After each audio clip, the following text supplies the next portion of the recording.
হাৰাম আৰু কোনটো হালাল এটো জানিবৰ কাৰণে মৌলনা হ'ব নালাগে এনেই গম পাব আপুনি আসসালামু আলাইকুম dear friends or brothers and sisters আশা কৰোঁ সকলোৱে ভালে আছে ময়ো বহুত ভালে আছোঁ আজি বহুত বেছি গৰম সেইকাৰণে গছৰ তলত আহিছোঁ ওজন স্তৰৰ টপিক লৈ মই এটা ভিডিঅ' বনাইছিলোঁ যোৱা 5 দিনমান হ'ল ভিডিঅ'টো মানুহে চাইছে আৰু কিছুমানে কমেণ্ট কৰিছে যে এইবোৰ মিছা কথা আৰু কিছুমানে কমেণ্ট কৰিছে যে আৰু অলপ ভালকৈ বুজাব লাগে আৰু কিছুমানে কমেণ্ট কৰিছে যে এইবোৰ ভিডিঅ' বনাব নালাগে কমেডিয়ান ভিডিঅ' বনাও বাদ দিয়ক এইবোৰ ভিডিঅ' বনাব নালাগে চ' এই বিষয়ে অলপ কেইটা কথা ক'ম আৰু ওজন স্তৰৰ টপিকটো আকৌ এবাৰ শ্বৰ্টকৈ ক'ম কমেণ্টকেইটা এবাৰ চাই লওক সমাজত বহুত ধৰণৰ মানুহ আছে এই মানুহবিলাকৰ ভিতৰত সকলোবোৰ মানুহৰ থিংকিং বেলেগ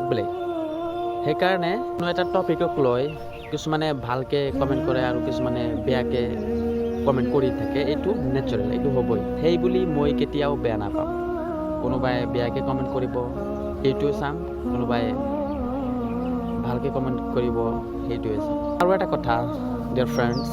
যে আপোনালোকে হয়তো নিশ্চয় জানে যে ইছলামত এটা বস্তু আছে হাৰাম এণ্ড হালাল এইটো হয়তো সকলোৱে গম পায় যিটো হাৰাম এণ্ড হালাল এই দুটা বস্তু মানৱ জাতিৰ কাৰণে হালালটো গ্ৰহণ কৰিব লাগিব আৰু হাৰামটো এৰি দিব লাগিব ত্যাগ কৰিব লাগিব যদি আপুনি হালালটো গ্ৰহণ কৰে তেনেহ'লে কিয়ামতৰ দিন সেই ফলটো আপুনি পাব আৰু যদি হালালটো গ্ৰহণ কৰে তেনেহ'লে সেইটোৱে পাব কিন্তু কথাটো হ'ল যে মানুহৰ যিমান কাৰ্যাৱলী আছে 24 ঘণ্টাৰ ভিতৰত মানুহে যিমান কাৰ্য কৰে খোৱাৰ পৰা আৰম্ভ কৰি শোৱালৈকে এই সকলো কাৰ্যবিলাকৰ মাজত হালাল আৰু হাৰাম জড়িত হৈ আছে সেইকাৰণে ফেচবুক টুইটাৰ ইউটিউব এই সকলোবোৰ প্লেটফৰ্মত হালাল আৰু হাৰাম ৰিলেটেড বস্তু আছে আমি সকলোৱে জানো মিউজিক ইনষ্ট্ৰুমেণ্ট কমেডি এইবোৰ টপিক ইছলামত হাৰাম আপুনি যদি হালাল ৰিলেটেড ভিডিঅ' আপলোড কৰি এই ভিডিঅ'টোৰ পৰা টকা আৰ্ণ কৰিছে আৰু সেই টকাটো যদি আপুনি খাইছে তেনেহ'লে সেই টকাটো আপোনাৰ হাৰাম খোৱা হ'ব এই বিষয়ে বেছি কথা নকম কাৰণ আপোনালোকে হয়তো নিশ্চয় জানে কোনটো হালাল আৰু কোনটো হাৰাম এইটো মৌলনা হ'ব নালাগে কোনটো হাৰাম আৰু কোনটো হালাল এইটো জানিবৰ কাৰণে মৌলনা হ'ব নালাগে এনেই গম পাব আপুনি হালাল আৰু হাৰাম এইটো এটা মোৰ বেলেগ এটা টপিক আছে নেক্সটত আহিব ভিডিঅ'টো চ' সেইকাৰণে ইমান বেছি নকম সেইটো টপিক এক্সট্ৰাকৈ বনাই দিম দোস্ত এতিয়া আহোঁ আকৌ ওজন স্তৰলৈ চাওঁ ভিডিঅ'টো চাই থাকক পৃথিৱী আৰু সূৰ্যৰ মাজত সেইটো যিটো গেপটো আছে পৃথিৱীৰ পৰা প্ৰায় 11,000 বিলিয়ন বৰ্গ কিলোমিটাৰ দূৰত্বত এই ওজন স্তৰ অৱস্থিত এই ওজন স্তৰে পৃথিৱীক চাৰিওফালে আগুৰি আছে এই ওজন লেয়াৰটো যাতে সূৰ্যৰ আল্ট্ৰাভায়োলেট ৰেজ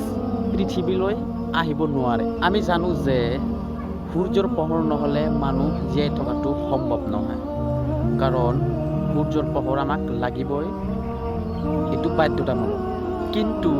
সূৰ্যৰ পোহৰৰ মাজত এনে কিছুমান পোহৰ আছে যিটো পোহৰ নেকি মানুহৰ শৰীৰত পৰিলে মানুহক মাৰি পেলাব কেঞ্চাৰ হ'ব মানুহৰ কৰ্কট ৰোগ হ'ব সেই পোহৰটো যাতে পৃথিৱীলৈ নাহে সেইকাৰণে ওজন স্তৰ আল্লাহই সৃষ্টি কৰি ৰাখিছে কিন্তু বিজ্ঞানে গম পালে যে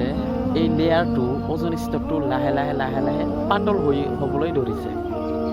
কিন্তু পাতল হোৱাৰ কাৰণটো কি ইয়াৰ কাৰণটো হ'ল যে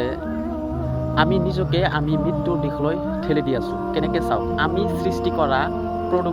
পলিউশ্যন আমি সৃষ্টি কৰি আছোঁ গাড়ী মটৰৰ পৰা আমি পলিউশ্যন সৃষ্টি কৰি আছোঁ ইণ্ডাষ্ট্ৰিয়েল যিবিলাক আছে প্ৰচুৰ পৰিমাণে ধোঁৱা ওপৰ ফালে হৈ আছে মানুহৰ দম হৈ আছে আৰু লগতে ওজন স্তৰ লাহে লাহে ক্ষয় হ'বলৈ আৰম্ভ কৰিছে যদি ওজন স্তৰক আমি বচাব ইচ্ছা কৰোঁ তেনেহ'লে পলিউশ্যন বন্ধ কৰিব লাগিব আজি এইখিনিতেই শেষ যদি ভিডিঅ'টো ভাল লাগিছে তেনেহ'লে এটা লাইক কৰি দিব থ্যাংক ইউ ফৰ ৱাচিং মাই ভিডিঅ' বাই